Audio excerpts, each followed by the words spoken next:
following is a statement from the Communist Party USA. This is from Joe Sims, co-chair of the Communist Party USA.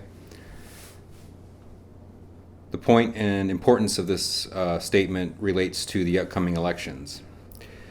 It starts with, our country is in the midst of an unprecedented uprising initiated by African American people and joined by our Asian, Latino, Native American, white sisters and brothers, and millions are saying hell no to institutionalized racism. And this is happening not only in America, but it is happening all over the world. Humanity is standing up, demonstrating their solidarity, declaring that George Floyd and before him Breonna Taylor and before her Ahmaud Arbery did not die in vain. We are at a turning point. Some weeks ago, Trump walked in front of St. John's Episcopal Church in D.C. and held a Bible upside down. It was an attempt to turn democracy and the uprising upside down, but instead, it turned it into its opposite and helped turn the struggle right side up. The images of federal cops beating and maiming a peaceful, lawful assembly in Lafayette Square to make way for Trump's Bible-thumping moment won't go away. Like the scenes of Brother Floyd gasping for breath while calling for his mother, and Brother Arbery being shotgunned to death, and like the story of Sister Taylor being gunned down by no-knock police, these will be among the defining moments and images of our time. This is a moment of great promise, but also one of grave danger. The mass democratic uprisings for justice is calling into question the country's very foundations. People are asking, why is this happening over and over? New majorities are realizing the answer. The nation is waking up to the fact that it's not a few bad apples, but the whole barrel that's rotten.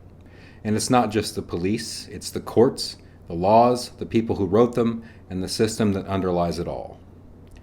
It's the same thing with the COVID-19 crisis. Native Americans, Latinos, and African Americans are dying at 3 times the rate of everyone else.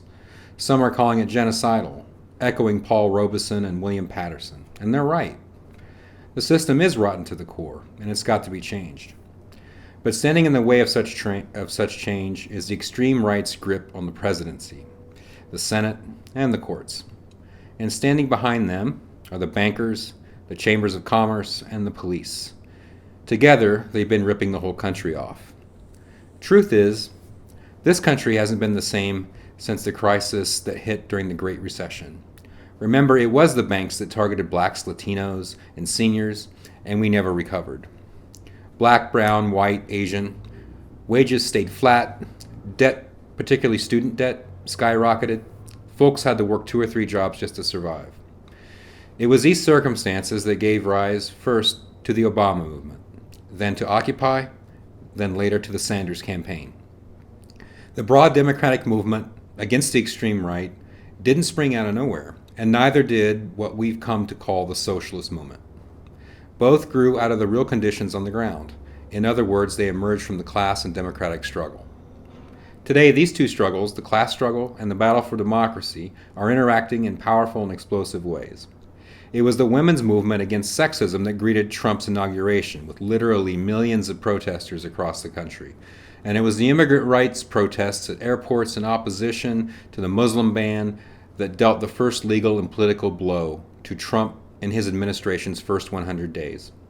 And then it was the workers' strike wave, beginning with the teachers, up through the auto workers, that helped set the stage first for the midterms and later labor's ongoing fight back. And now the fight against racism has given rise to an all-people's uprising. That is, shaking the foundations of the republic. Fighting anti-black racism, indeed racism against all people of color, and the unique role of the African American people in the struggle to advance democracy is once again making itself powerfully felt. Policing and everything surrounding it have become central issues in the election. It's literally Trump's law and order versus our right to breathe. Battle lines that have the potential to reshape not only policing and the criminal justice system, but also the country's approach to addressing racial justice in general. The people's demands will not go away. Measures like maintaining a national database on police killings seems modest.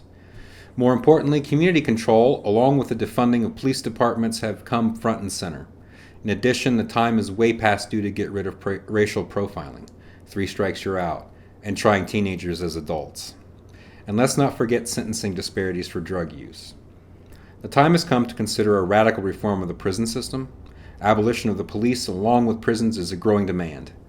More short-term, COVID-19 is spreading like wildfire in the penitentiaries, making early release and alternatives to incarceration imperative. If they can let Trump's cronies like Manafort and Cohen go home during this crisis, they can let my people go as well. But this is just the tip of the iceberg.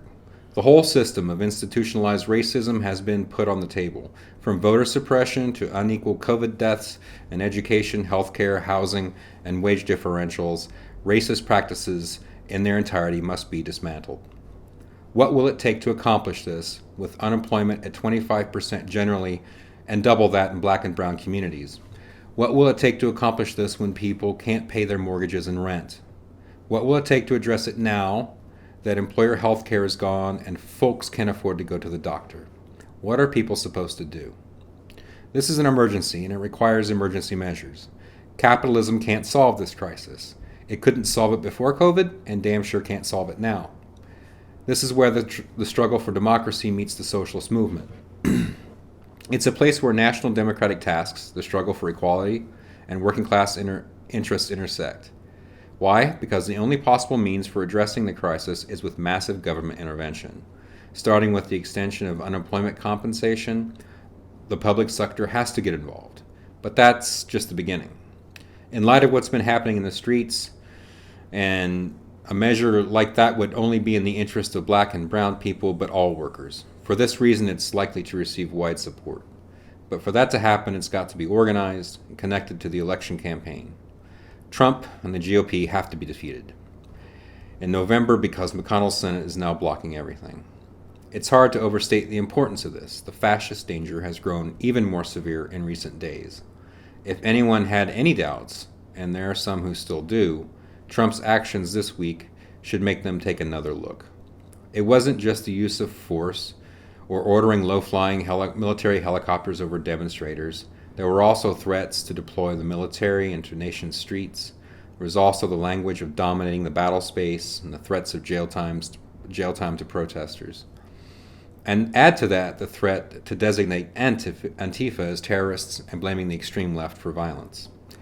Here we must not equivocate. We reject this designation unreservedly, knowing full well that if they come for them in the morning, they'll come for us at noon.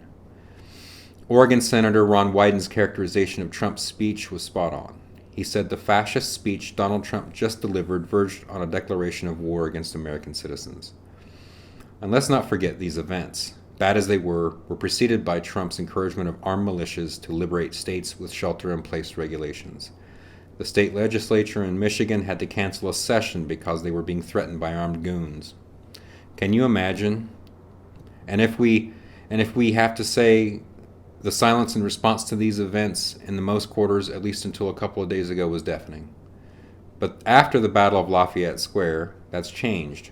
There's been a revolt among generals, some retired, others on active duty. Now even they're saying that Trump is a threat to constitutional order. And behind that, you best believe, are important forces in the ruling class. It's pretty clear now that the momentum in the country is moving against Trump. It's been building a reaction to the gross mishandling of the coronavirus, the threat to put people back to work, and now the shoot the looters invocation of Southern racist demagoguery. But the battle is far from over. In fact, Trump in the coming days and weeks will likely grow even more dangerous, believing his back is against the wall. Our party has said from the beginning that Trump represents a fascist danger, and we will go without apology to defeat him and everything he represents. Our focus in this fight is unity on the issues. Our aim is to help shift the balance of forces in a direction more favorable to our working class and people. This will not be an endorsement of either candidates or parties, and it will not be an expression of lesser evil politics. It is an endorsement of doing the nuts and bolts organizing on the ground. It is an endorsement of struggle. And that's what has to happen both before and after the election. Thank you. In solidarity. This was brought to you by the Media Committee of the Indiana Communist Party USA. If you like what you just saw, check us out on the web at cpusa.org or at peoplesworld.org. We also have a YouTube channel. It's Indie CPUSA. And on Facebook, we're the Indiana Communist Party CPUSA.